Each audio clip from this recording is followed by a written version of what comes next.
Hello viewers, welcome back to the commerce classes. So ఈ వీడియోలో మన టాపిక్ వచ్చేసి క్లాసిఫికేషన్ ఆఫ్ కాంట్రాక్ట్. సో మనము ఒక కాంట్రాక్ట్స్ని ఎన్ని విధాలుగా క్లాసిఫై చేయొచ్చో మనము ఈ వీడియోలో డిస్కస్ చేయబోతున్నాం అనమాట. So let's get started with our topic now. So classification of contracts. So మనం కాంట్రాక్ట్స్ని మనము based on validity and enforceability classify చేయొచ్చు. And next based on formation. So ఆ కాంట్రాక్ట్ ఎలా ఫామ్ అయింది అనే దాన్ని బట్టి మనము క్లాసిఫై చేయొచ్చు. And based on performance. So ఆ కాంట్రాక్ట్లో చెప్పిన పర్ఫార్మెన్స్ చేశారా లేదా అన్న దానిపైన కూడా మనము కాంట్రాక్ట్స్ని క్లాసిఫై చేయొచ్చు. సో మనకి ఫస్ట్ వచ్చేసి based on validity or enforceability. So మనము based on validity or enforceability మనము కాంట్రాక్ట్స్ని ఏ విధంగా క్లాసిఫై చేయొచ్చో చూద్దాం. సో ఫస్ట్ వచ్చేసి మనం బేస్డ్ ఆన్ వ్యాలిడిటీ అండ్ ఎన్ఫోర్సబిలిటీ మనము కాంట్రాక్ట్స్ని వచ్చేసి వ్యాలిడ్ కాంట్రాక్ట్స్, ఇన్వాలిడ్ కాంట్రాక్ట్స్ లాగా మనం క్లాసిఫై చేయొచ్చు అనమాట. సో ఫస్ట్ వచ్చేసి వ్యాలిడ్ కాంట్రాక్ట్ అంటే ఏంటో ఇప్పుడు తెలుసుకుందాం. So valid contract, the contract which is enforceable by law is a valid contract. It also fulfils all the 10 essentials of a valid contract laid down in section 10. So మనం last వీడియోలో మనము essential elements of a valid contract discuss చేసాం. So మనము ఏ agreements అయితే 10 ఎలిమెంట్స్ని fulfil చేస్తాయో and తర్వాతకి and ఎన్ఫోర్సబిలిటీ కూడా ఉంటుంది. సో ఎప్పుడైతే 10 ఎలిమెంట్స్ ఉంటాయో ఆ అగ్రిమెంట్ ఎన్ఫోర్సబుల్ బై లా కూడా ఉంటుంది ఈజీగా. సో కాబట్టి అటువంటి అగ్రిమెంట్స్ మనకి వ్యాలిడ్ కాంట్రాక్ట్స్ కింద టర్న్ అవుతాయి. సో అటువంటి అగ్రిమెంట్స్ని మనము వ్యాలిడ్ కాంట్రాక్ట్స్ అని చెప్తాం అనమాట. అండ్ నెక్స్ట్ వచ్చేసి invalid contracts. So invalid contracts అంటే ఏంటి అని అంటే like falling short of any one of the 10 essential elements of a valid contract mentioned in the section 10. So ఏ అగ్రిమెంట్లో అయితే సెక్షన్ 10లో మెన్షన్ చేసిన మనకి ఎసెన్షియల్ ఎలిమెంట్స్ ఉంటాయో అందులో ఒక్క ఎసెన్షియల్ ఎలిమెంట్ లేకపోయినా కానీ ఆ అగ్రిమెంట్స్ అనేవి మనకి ఇన్వాలిడ్ కాంట్రాక్ట్స్ అని మనం చెప్పొచ్చు అనమాట. సో ఈ ఇన్వాలిడ్ కాంట్రాక్ట్స్లో కూడా మళ్ళీ మనకి టైప్స్ ఉన్నాయన్నమాట. సో ఫస్ట్ వచ్చేసి ఇన్వాలిడ్ కాంట్రాక్ట్స్లో first type of invalid contract వచ్చేసి మళ్ళీ void contract. So void contract అంటే ఏంటో మనం ఇప్పుడు తెలుసుకుందాం. An agreement which is an valid contract or enforceable by law when it is made but become void invalid due to some unexpected happenings which make the performance impossible. So ఇక్కడ మనం చూసినట్టయితే first agreement చేసుకునేటప్పుడు అది valid contract లాగా form అయ్యింది, ఎన్ఫోర్సబిలిటీ కూడా ఉంది. Contract form అయిందంటే ఎన్ఫోర్సబిలిటీ ఉన్నట్టే కదా. సో అట్లా ఏ అగ్రిమెంట్స్ అయితే ఏ కాంట్రాక్ట్స్ అయితే ఫస్ట్ వ్యాలిడ్ ఉండేనో తర్వాత కొన్ని చేంజెస్ వల్ల పాసిబిలిటీ ఆఫ్ పర్ఫార్మెన్స్ అనేది ఉండదు. సో మనకి ఎసెన్షియల్ ఎలిమెంట్ ఏంటి, పాసిబిలిటీ ఆఫ్ పర్ఫార్మెన్స్ అనేది 8th ఎసెన్షియల్ ఎలిమెంట్ లాగా మనం డిస్కస్ చేసాం. సో ఈ పాసిబిలిటీ ఆఫ్ పర్ఫార్మెన్స్ అనేది ఉండకపోవడం వల్ల అంటే అందులో చెప్పిన పని మనం చేయలేకపోవడం వల్ల, ఎందుకు కొన్ని చేంజెస్ వల్ల ఫస్ట్ ఆ కాంట్రాక్ట్లోకి ఎంటర్ అయినప్పుడు అది వ్యాలిడే ఉంది agreement. So possibility of performance ఉంది అండ్ ఆ అగ్రిమెంట్కి ఎన్ఫోర్సబిలిటీ కూడా ఉంది. అండ్ నెక్స్ట్ వచ్చేసి తర్వాత కొన్ని చేంజెస్ వల్ల ఎప్పుడైతే మనము ఆ పర్ఫార్మెన్స్ చేయలేకపోతామో ఆ అగ్రిమెంట్లో మనము ఒప్పుకున్నట్టుగా మనము ఆ పర్ఫార్మెన్స్ చేయలేకపోతామో అప్పుడు ఆ కాంట్రాక్ట్ అనేది ఇన్వాలిడ్ అయిపోతుంది. సో ఎప్పుడైతే ఫస్ట్ వ్యాలిడ్ ఉంది తర్వాత కొన్ని చేంజెస్ వల్ల ఆ కాంట్రాక్ట్ అనేది ఇన్వాలిడ్ అయిపోతుందో సో అప్పుడు అటువంటి కాంట్రాక్ట్స్ని మనము వాయిడ్ కాంట్రాక్ట్స్ అంటాం అనమాట. సో ఇప్పుడు ఒక ఎగ్జాంపుల్ త్రూ మనం ఇది అర్థం చేసుకుందాం. సో మనకి ఎగ్జాంపుల్ వచ్చేసి mister A and mister B are from India and Pakistan. So A వచ్చేసి ఇండియా నుంచి, బి వచ్చేసి పాకిస్తాన్ నుంచి. They have entered in to a trade contract. So trade కాంట్రాక్ట్లోకి ఎంటర్ అయ్యారు వాళ్ళు. But suddenly both the countries declared war on each other. So India Pakistan మీద, Pakistan India మీద war declare చేసింది అనుకుందాం. ఓకే, సో ఇప్పుడు బిజినెస్ చేయనీకి ఉంటుందా, వాళ్ళ అగ్రిమెంట్లో చేసుకున్నట్టుగా పని చేయనీకి ఉంటుందా, ఉండదు. కాబట్టి అక్కడ పర్ఫార్మెన్స్ అనేది ఇంపాసిబుల్ అయిపోతుంది. సో అందుకనే now the performing is not possible. So performance అనేది పాసిబుల్ కాదు కాబట్టి so the contract is void. So first అది వ్యాలిడే ఉంది, తర్వాతకి వార్ రావడం వల్ల అన్ఎక్స్పెక్టెడ్ హ్యాపెనింగ్స్ జరగడం వల్ల ఆ పర్ఫార్మెన్స్ అనేది ఇంపాసిబుల్ అయింది. సో అందుకనే కాంట్రాక్ట్ కూడా వాయిడ్ కాంట్రాక్ట్ అయిందనమాట. సో ఇన్వాలిడ్ కాంట్రాక్ట్ అయిందని మనం చెప్పొచ్చు. So this is about first one under invalid contracts. And next వచ్చేసి void agreement. So void agreement అంటే ఏంటో ఇప్పుడు మనం చూద్దాం. An agreement which is falling short of any essential elements of an contract is in section 10 is called void agreement. So void agreement అని అంటే ఏంటి? Invalid agreement, అది అసలుకి అగ్రిమెంటే కాలేదు. సో అన్నప్పుడు దాన్ని మనం వాయిడ్ అగ్రిమెంట్ అంటాం అనమాట. సో వాయిడ్ అగ్రిమెంట్ అనేది ఎప్పుడు మనం వాయిడ్ అగ్రిమెంట్ అంటాం ఒక అగ్రిమెంట్ని అని అంటే, లైక్ ఇప్పుడు ఎసెన్షియల్ ఎలిమెంట్స్లో మనకి సెక్షన్ 10లో మనము డిఫైన్ చేసిన మనకి ఎసెన్షియల్ ఎలిమెంట్స్లో ఒక్క ఎలిమెంట్ లేకపోయినా కానీ falling short of essential elements అన్నప్పుడు అటువంటి అగ్రిమెంట్స్ని మనము వాయిడ్ అగ్రిమెంట్స్ అంటాం అనమాట. సో ఎప్పుడైతే అగ్రిమెంట్స్ మనము డిస్కస్ చేసినట్టుగా offer plus acceptance and consideration ఉంటేనే మనకి ఒక అగ్రిమెంట్ అనేది ఫామ్ అవుతుంది. సో ఇప్పుడు మనకి కన్సిడరేషన్ లేకుండా మనం ఒక అగ్రిమెంట్ చేసుకున్నాం అనుకో, అది ఒక అగ్రిమెంటే కాదు, అది ఇన్వాలిడ్ అగ్రిమెంట్ అవుతుంది. సో మనకి ఒక అగ్రిమెంటే లేనప్పుడు ఎన్ఫోర్సబిలిటీ కూడా ఉండదు. సో ఈ విధంగా ఏమవుతుంది అని అంటే, సో మనం ఎప్పుడైతే ఒక అగ్రిమెంట్ కన్సిడరేషన్ లేకుండా and agreement with minors, agreement with insane people, disqualified people చేసుకుంటామో అప్పుడు అటువంటి అగ్రిమెంట్స్ అనేవి మనకి వాయిడ్ అగ్రిమెంట్స్ అయిపోతాయి అనమాట, ఇన్వాలిడ్ అగ్రిమెంట్స్ అయిపోతాయి. So I hope that you are clear with the void agreement. So examples వచ్చేసి ఇందాక డిస్కస్ చేసినట్టుగా agreement without consideration, agreement with minors. And next వచ్చేసి voidable contracts. The contracts which is made without free consent is voidable at the will of a party entitled to avoid it. If the party doesn't avoid it, then it will become a valid contract only as it is unknown by the law that it is without free consent. So voidable contract అని అంటే ఏంటి అని అంటే, so ఎప్పుడైతే మనకు parties to the contract, so at least 2 parties ఉండాలి అని మనం డిస్కస్ చేసాం అగ్రిమెంట్లోకి ఎంటర్ అవ్వాలి అని అంటే. సో ఈ అగ్రిమెంట్లోకి ఎంటర్ అయ్యేటప్పుడు ఒక్క పార్టీ వాళ్ళ ఫ్రీ కన్సెంట్తోని వాళ్ళు కాంట్రాక్ట్లోకి ఎంటర్ అవ్వలేదు. సో అని అంటే లైక్ వాళ్ళు కాంట్రాక్ట్లోకి వాళ్ళ విల్లింగ్నెస్తో ఎంటర్ అవ్వలేదు, ఎవరో ఫోర్స్ చేయడం వల్లనో వాళ్ళు అట్లా చేయడం, ఇన్ఫ్లుయెన్స్ చేయడం వల్లనో వాళ్ళు ఎంటర్ అయ్యారు అనుకుందాం. సో ఫ్రీ కన్సెంట్ లేకుండా వాళ్ళు కాంట్రాక్ట్లోకి ఎంటర్ అయినప్పుడు, సో వాళ్ళకి అర్థమైనప్పుడు వాళ్ళు అవాయిడ్ చేయొచ్చు కదా. సో ఎప్పుడైతే ఏ కాంట్రాక్ట్స్లో అయితే ఫ్రీ కన్సెంట్ లేకుండా ఎంటర్ అయినప్పుడు అవాయిడ్ చేయడానికి ఛాన్స్ ఉంటుందో అటువంటి కాంట్రాక్ట్స్ని మనము వాయిడబుల్ కాంట్రాక్ట్స్ అని చెప్పొచ్చు అనమాట. సో అవాయిడ్ చేయగలిగే కాంట్రాక్ట్స్ని, సో ఎవరైతే అవాయిడ్ చేయాలో ఫ్రీ కన్సెంట్ లేకుండా వాళ్ళు కాంట్రాక్ట్లోకి ఎంటర్ అయ్యారో వాళ్ళు అవాయిడ్ చేయగలుగుతారు కాబట్టి, సో ఇటువంటి కాంట్రాక్ట్స్ని మనము వాయిడబుల్ కాంట్రాక్ట్స్ అని చెప్తాం అనమాట. సో ఇప్పుడు ఒకవేళ వీళ్ళు అవాయిడ్ చేయలేదు అనుకోండి, వీళ్ళు వచ్చి చెప్పలేదు మేము ఫ్రీ కన్సెంట్ ఇవ్వలేదు, మాకు ఇష్టం లేదు అసలుకి ఈ అగ్రిమెంట్ ఈ కాంట్రాక్ట్లోకి ఎంటర్ అవ్వడం అని చెప్పలేదు అనుకోండి, వాళ్ళు అవాయిడ్ చేయడానికి రాలేదు అని అనుకోండి. సో అప్పుడు అది ఏమవుతుంది అంటే వ్యాలిడ్ కాంట్రాక్ట్ కిందనే ట్రీట్ చేస్తారు. ఎందుకనంటే వాళ్ళు చెప్పేవారికి మనకు తెలియదు కదా, సో వాళ్ళు ఫ్రీ కన్సెంట్ ఇవ్వలేదు అని చెప్పేసి, సో అప్పటి వరకు అది మనకి వ్యాలిడ్ కాంట్రాక్ట్ లాగానే సాగిపోతుంది అనమాట. సో ఎప్పుడైతే అవాయిడ్ చేస్తారో అప్పుడు ఆ కాంట్రాక్ట్స్ని మనము వాయిడబుల్ కాంట్రాక్ట్స్ అని చెప్పొచ్చు అనమాట. సో అవాయిడ్ చేయడానికి ఛాన్స్ ఉంది కాబట్టి వాయిడబుల్ కాంట్రాక్ట్స్ అని చెప్పొచ్చు. నెక్స్ట్ ఇప్పుడు ఇది ఒక ఎగ్జాంపుల్ త్రూ మనం అర్థం చేసుకుందాం. Mr A forces Mr B to enter into a contract but no one knows. So the contract is valid until it is avoided or cancelled by the Mr. B.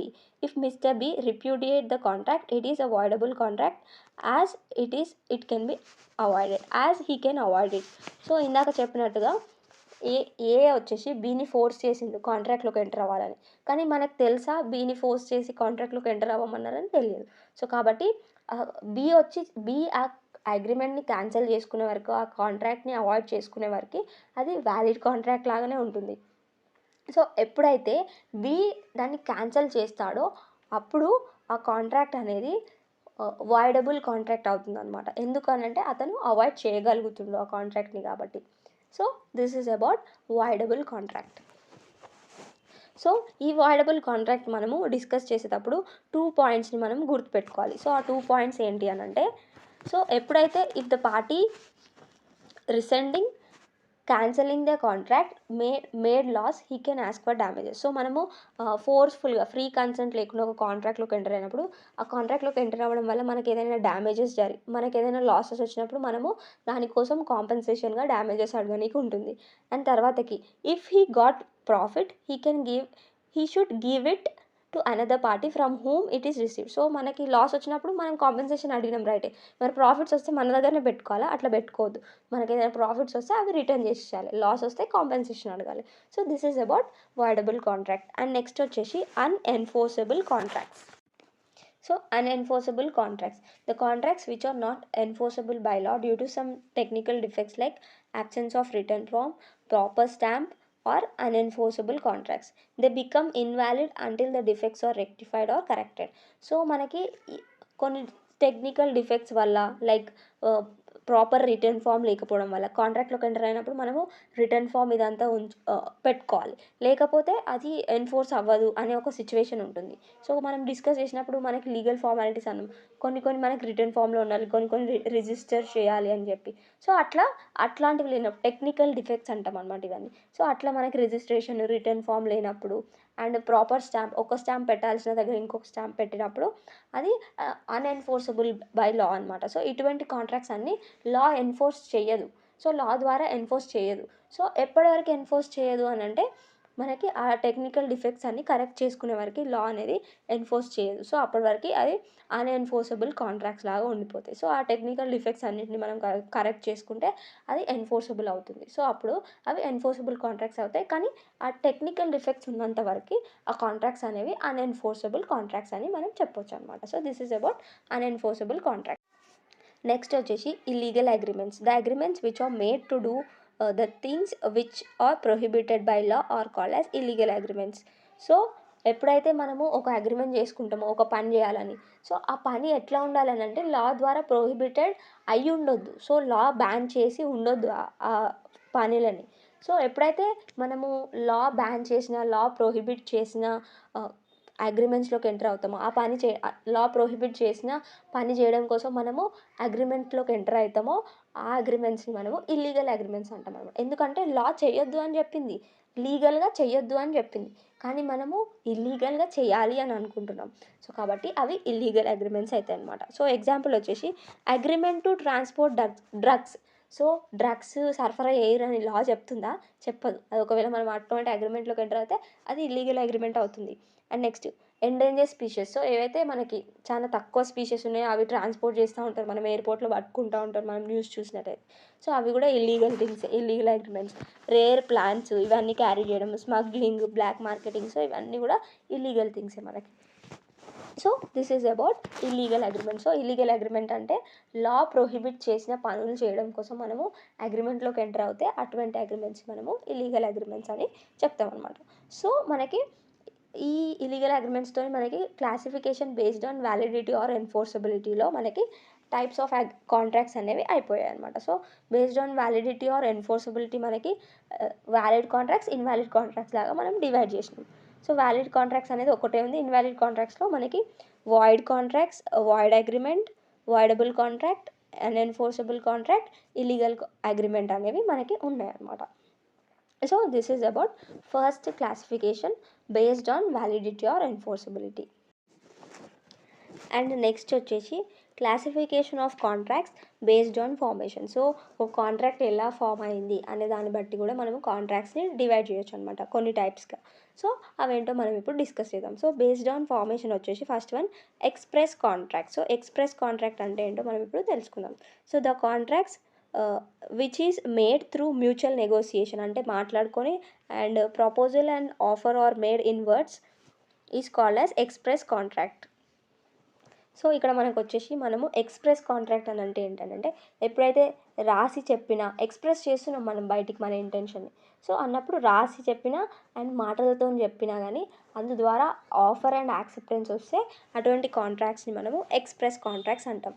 So whether it is written or told, so అప్పుడు మనం express చేస్తున్నాం కదా, so అట్లా form అయిన కాంట్రాక్ట్స్ని మనము express contracts అంటాం అనమాట.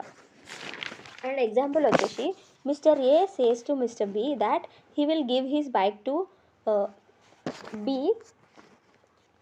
for rupees 60,000. Mr. B said okay, I will give you 60,000 and take bike. This is an express contract. So it may be in written form or spoken form. So ఏంటి అని అంటే ఇక్కడ ఏం చెప్పాడు, నేను నీకు బైక్ ఇస్తాను, ఆ బైక్ 60,000కి ఇస్తాను అని చెప్పాడు. బి ఏం చెప్పాడు, okay I will give you 60,000 and take bike అని చెప్పాడు. సో ఇక్కడ ఆఫర్ ఏం చెప్పారు, వర్డ్స్లో చెప్పారు. అండ్ ఇక్కడ యాక్సెప్టెన్స్ ఎలా చెప్పారు, వర్డ్స్లో చెప్పారు, కానీ ఎక్స్ప్రెస్ చేస్తున్నారు కదా, సో బయటికి చెప్తున్నారు అని అంటే ఎక్స్ప్రెస్ చేయడం అంటాం కదా. సో ఇట్లాంటి కాంట్రాక్ట్స్ని మనము ఎక్స్ప్రెస్ కాంట్రాక్ట్స్ అంటాం అనమాట. సో ఇది మనము రాసైనా చెప్పొచ్చు, రాసినా కూడా వాళ్ళకి అర్థమవుతుంది, ఎక్స్ప్రెస్ చేసినట్టే కదా, మాటలతో చెప్పినా కానీ రాసి చెప్పినా కానీ అటువంటి కాంట్రాక్ట్స్ని మనము ఎక్స్ప్రెస్ కాంట్రాక్ట్స్ అంటాం అనమాట. ఎక్స్ప్రెస్ కాంట్రాక్ట్స్ అంటాం అనమాట. So this is about express contracts. And మనకి నెక్స్ట్ సెకండ్ వన్ వచ్చేసి implied contract. So when the proposal or acceptance are made in other than words it is called as implied contract. It will not be expressed but implied, understood అనమాట. So ఎప్పుడైతే మనము offer లేదా acceptance వర్డ్స్లో కాకుండా వేరే విధంగా ఇస్తామో, so words అని అంటే రిటర్న్ ఫామ్లో కాకుండా, చెప్పడంతో కాకుండా వేరే విధంగా మనము ఆఫర్ ఇవ్వడం లేదా యాక్సెప్టెన్స్ ఇవ్వడం చేస్తామో అప్పుడు అటువంటి కాంట్రాక్ట్స్ని మనము ఇంప్లాయిడ్ కాంట్రాక్ట్స్ అంటాం అనమాట. So it will be not expressed అని అంటే మనం మాటలతో చెప్తలేము, రాతతో కూడా చెప్తలేము, కానీ బట్ అండర్స్టూడ్. సో ఎక్స్ప్రెస్ చేస్తలేం కానీ అర్థం అయిపోతుంది, ఆఫర్ ఇస్తున్నారు, యాక్సెప్టెన్స్ ఇస్తున్నారు అని చెప్పేసి. సో ఇట్లా ఫామ్ అయిన కాంట్రాక్ట్స్ని మనము ఇంప్లాయిడ్ కాంట్రాక్ట్స్ అంటాం అనమాట. సో ఇప్పుడు మనము ఒక ఎగ్జాంపుల్ చూద్దాము. Going to shop and asking for milk implies that we will pay for the milk. We did not say we will pay, but it is understood. So మనము ఒక షాప్కి వెళ్ళినప్పుడు మిల్క్ ప్యాకెట్ ఇయ్యి అని అడుగుతాం. ఓకే, మనం అక్కడ చెప్పలేదు నేను నీకు డబ్బులు ఇస్తాను, నాకు మిల్క్ ప్యాకెట్ ఇయ్యి అని చెప్పేసి, మనం ఓన్లీ మిల్క్ ప్యాకెట్ ఇవ్వండి అని అడిగాం. సో అక్కడ అర్థం చేసుకుంటారు షాప్ కీపర్ ఎవరైతే ఉన్నారో అతను డబ్బులు ఇస్తానికే డబ్బులు ఇచ్చే డబ్బులు ఇస్తామని చెప్పి వాళ్ళు మిల్క్ ప్యాకెట్ అడుగుతున్నారు అని అర్థం చేసుకుంటారు అనమాట. సో అట్లా, సో ఈ విధంగా వాళ్ళకి ఒక కాంట్రాక్ట్ అనేది ఫామ్ అవుతుంది. నేను నీకు మిల్క్ ప్యాకెట్ ఇస్తాను, నువ్వు నాకు డబ్బులు ఇయ్యి అని చెప్పేసి ఒక కాంట్రాక్ట్ అనేది ఫామ్ అవుతుంది. కానీ ఇక్కడ చెప్పారా నేను నీకు డబ్బులు ఇస్తా అని చెప్పేసి, నేను నీకు మిల్క్ ప్యాకెట్ ఇస్తాను నువ్వు నాకు డబ్బులు ఇయ్యి అని చెప్పేసి ఏం చెప్పలేదు వాళ్ళు, రిటర్న్ ఫామ్లో చెప్పలేదు, మాటలతో చెప్పలేదు. సో కాబట్టి ఇక్కడ అర్థం చేసుకోబడింది. సో ఏ సిచ్యువేషన్లో అయితే మాటలు లేకుండా అండ్ రిటర్న్ ఫామ్లో లేకుండా మనకి ఒక కాంట్రాక్ట్ అనేది ఫామ్ అవుతుందో అటువంటి కాంట్రాక్ట్స్ని మనము ఎంప్లాయిడ్ కాంట్రాక్ట్స్ అని అంటాం అనమాట. అండ్ నెక్స్ట్ వచ్చేసి constructive or quasi contracts. So in this the contract is not actually made but the parties will be bound to perform the action by the operation of the law. So quasi or constructive కాంట్రాక్ట్స్లో ఏమవుతుంది అని అంటే యాక్చువల్గా వాళ్ళు కాంట్రాక్ట్లోకి enter అవ్వరు, కాకపోతే operation of the law, so law వల్ల లీగల్ రూల్స్ అండ్ రెగ్యులేషన్స్ వల్ల వాళ్ళు ఆ యొక్క పర్ఫార్మెన్స్ అనేది చేయాల్సి వస్తుంది. సో ఇప్పుడు మనం ఒక ఎగ్జాంపుల్ త్రూ అర్థం చేసుకుందాం. సో ఇప్పుడు మనము ఒక ఎగ్జాంపుల్ చూద్దాము. Delivery boy delivered goods to Mr. B instead of Mr. A. Now Mr. B have to pay for the goods or return to Mr. A by the operation of the law. So here Mr. A and Mr. B did not made any contract but they are performing. So అంటే ఇప్పుడు ఒక delivery boy ఉన్నారు, కానీ అతను goods ఏకి పంపించాలి, ఏకి deliver చేయాలి, కానీ అతను తప్పుగా బీకి డెలివర్ చేశాడు. ఓకే, అతను వెళ్ళిపోయాడు.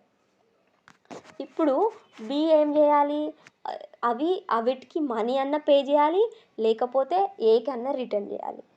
మనీ పే చేయకుండా అతని దగ్గర పెట్టుకున్నారు అనుకోండి, కరెక్ట్ కాదు. మనీ పే చేసి తీసుకోవచ్చు, లేకపోతే ఏకి డెలివరీ చేయాలి, ఏ పే చేస్తాడు మనీ. సో ఇట్లా అనమాట. సో ఇక్కడ అతను ఒక కాంట్రాక్ట్లోకి ఎంటర్ అవ్వలేదు, అతను ఏం చేయలేదు, ఏకి బీకి మధ్యలో ఎటువంటి కాంట్రాక్ట్ లేదు, కానీ అతను కొనుక్కున్న గూడ్స్కి ఇతను పే చేయాలి, లేకపోతే ఏకి తిరిగి ఇవ్వాలి. సో ఈ రెండు ఇతను ఒప్పుకున్న పనులు కావు, కానీ ఏదో ఒకటి చేయాలి due to the operation of law అన్నప్పుడు కన్స్ట్రక్టివ్ ఆర్ క్వాజీ కాంట్రాక్ట్స్ అని చెప్తాం అనమాట. అండ్ నెక్స్ట్ వచ్చేసి ecom contracts or contracts over internet.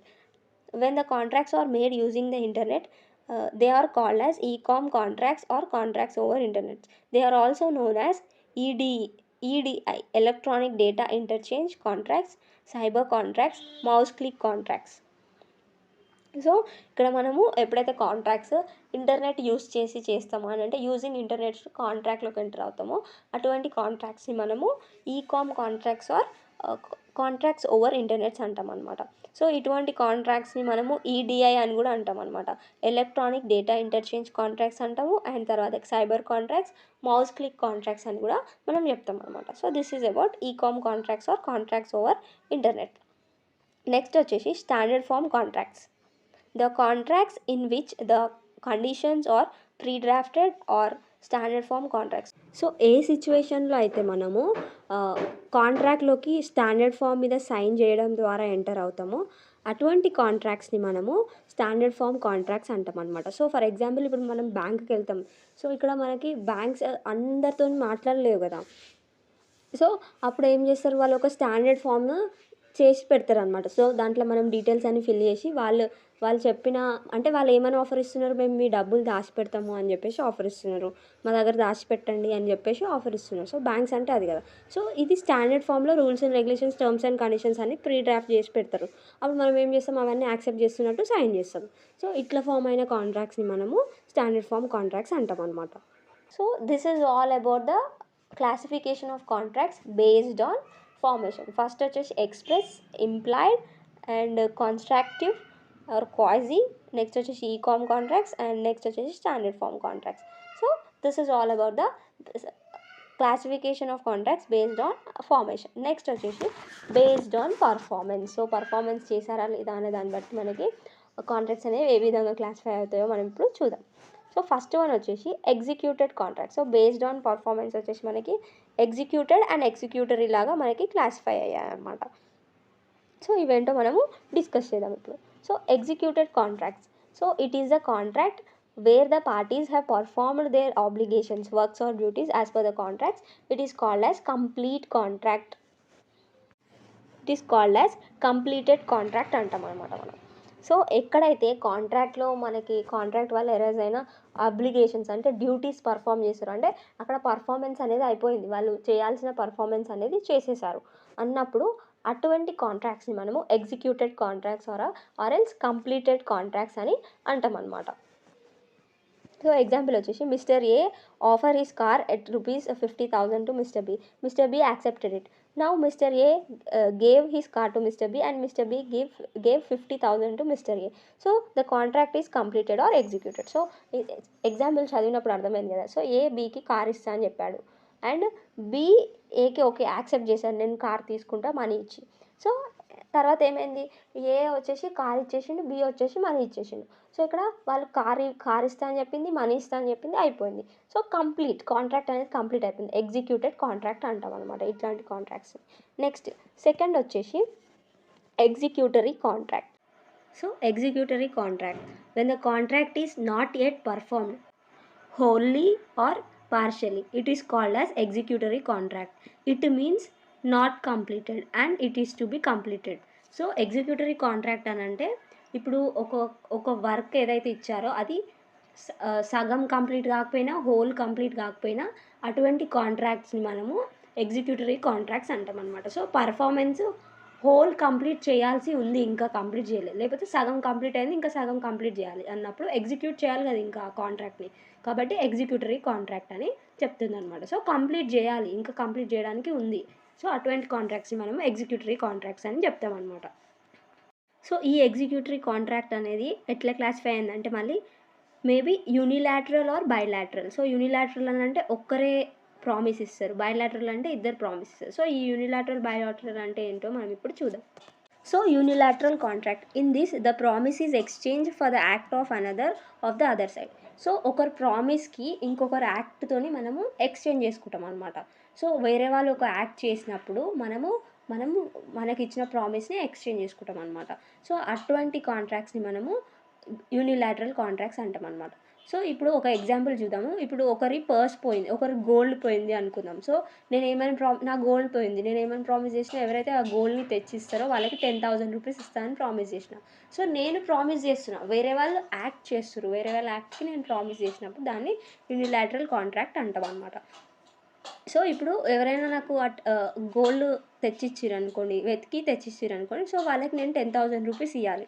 So ఇప్పుడు ఇక్కడ ఏమవుతుంది, నేను ప్రామిస్ చేసినా కాబట్టి నేను ₹10,000 ఇవ్వాలి. So here promise is exchange for the act on the other side. So వేరే వాళ్ళు చేసిన యాక్ట్కి నేను నా ప్రామిస్ని ఎక్స్చేంజ్ చేస్తున్నా. So this is unilateral contract. And next వచ్చేసి bilateral contract. So the contracts in which promises are mutually exchange is called as bilateral contract. So bilateral contract అని అంటే ఏంటి? సో నేను నీకు ఒక ప్రామిస్ చేస్తాను, నువ్వు నాకు ఒక ప్రామిస్ చేస్తావు. సో అది బైలాటరల్ కాంట్రాక్ట్ అంటాం అనమాట. సో ఎగ్జాంపుల్ వచ్చేసి మిస్టర్ ఏ మిస్టర్ బీకి ఏమని అడిగాడని అంటే, నువ్వు నాకు రా మెటీరియల్ సప్లై చేయి, నేను నీకు మనీ పే చేస్తా అని చెప్పి చెప్పాడు. సో అండ్ బి ఏం చెప్పాడంటే, ఓకే నేను నీకు రా మెటీరియల్ సప్లై చేస్తా అని చెప్పాడు. సో ఇక్కడ ఏకి ఏం ఆబ్లిగేషన్ ఉంది? మనీ పే చేయాలి రా మెటీరియల్ తీసుకున్నప్పుడు. బి ఏం చేయాలి? మనీ తీసుకున్నప్పుడు రా మెటీరియల్ వీళ్ళు ఇవ్వాలి. సో ఇద్దరు ప్రామిసెస్ ఇక్కడ ఎక్స్చేంజ్ అయింది కాబట్టి దిస్ ఈజ్ బైలాటరల్ కాంట్రాక్ట్ అని మనం చెప్పొచ్చు. సో యూనిలాటరల్ కాంట్రాక్ట్లో ఒక్కరు మాత్రమే ప్రామిస్ చేస్తారు. బైలాటరల్ కాంట్రాక్ట్లో అయితే మనకి ఇద్దరు parties to the contracts promise చేయడం జరుగుతుంది. So this is all about the topic classification of contract, and I hope that you are clear with the concept, and if you have liked my explanation, please like, share and subscribe. Thanks for watching.